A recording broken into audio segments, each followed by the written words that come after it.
নানা সংকট, শঙ্কা, সংস্কার প্রস্তাব সবকিছুর কেন্দ্রবিন্দু এখন জাতীয় নির্বাচন।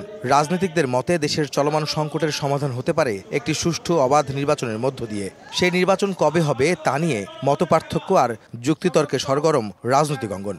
তথ্য প্রযুক্তিগত যাতে কোনো চিত্র। শুক্রবার দুপুরে জাতীয় প্রেস ক্লাবে এক আলোচনায় যোগ দিয়ে বিএনপির ভাইস চেয়ারম্যান শামসুজ্জামান দুদু বলেন, আওয়ামী লীগ নিজেই নিজেদেরকে হত্যা করেছে। আগামী ফেব্রুয়ারির নির্দিষ্ট একটি তারিখে নির্বাচনের ঘোষণা দিলে দেশের সব সমস্যা কেটে যাবে বলেও দাবি করেন তিনি। সরকারকে অনুরোধ করব, যত দ্রুত সম্ভব ফেব্রুয়ারি মাসে প্রথমে হোক মাঝে হোক একটি দিন ঘোষণা করতে হবে, একটি তারিখ ঘোষণা করতে হবে।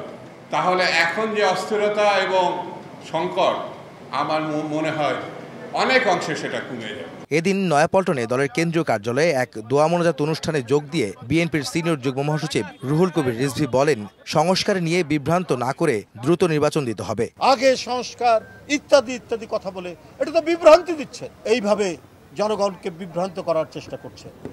এটা না করে জনগণের ক্ষমতা জনগণকে ফেরত দেন। এদিকে কেন্দ্রীয় শহীদ মিনারে গণ অভ্যুত্থানের শোক ও বিজয়ের বর্ষপূর্তি উপলক্ষে জাসাস আয়োজিত অনুষ্ঠানে বিএনপির স্থায়ী কমিটির সদস্য গয়েশ্বরচন্দ্র রায় বলেন, ক্ষমতায় যেতে নয়, নির্বাচনের মাধ্যমে দেশে দ্রুত গণতন্ত্র উত্তরণ চায় বিএনপি। আর যারা যারা বিএনপি ক্ষমতায় যাওয়াটাকে পছন্দ করতেছেন না, তাদেরকে বলবো আপনারা একটা ঐক্যজোট করেন, করে 300 আসনে 300 প্রার্থী দেন।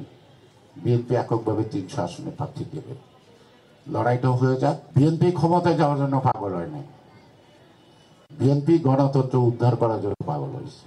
সমাজে নতুন করে বৈষম্য সৃষ্টি হয় এমন কোনো কাজ করা থেকে বিরত থাকতে জুলাই গণঅভ্যুত্থানের অংশীজনদের প্রতি আহ্বান জানান তিনি। তারা এমন কাজ করেন না যে আপনারা নিজেরই বৈষম্য সৃষ্টি করছেন। আহমেদ সালেহীন, সময় সংবাদ, ঢাকা। সমাজে নতুন করে বৈষম্য সৃষ্টি করছে।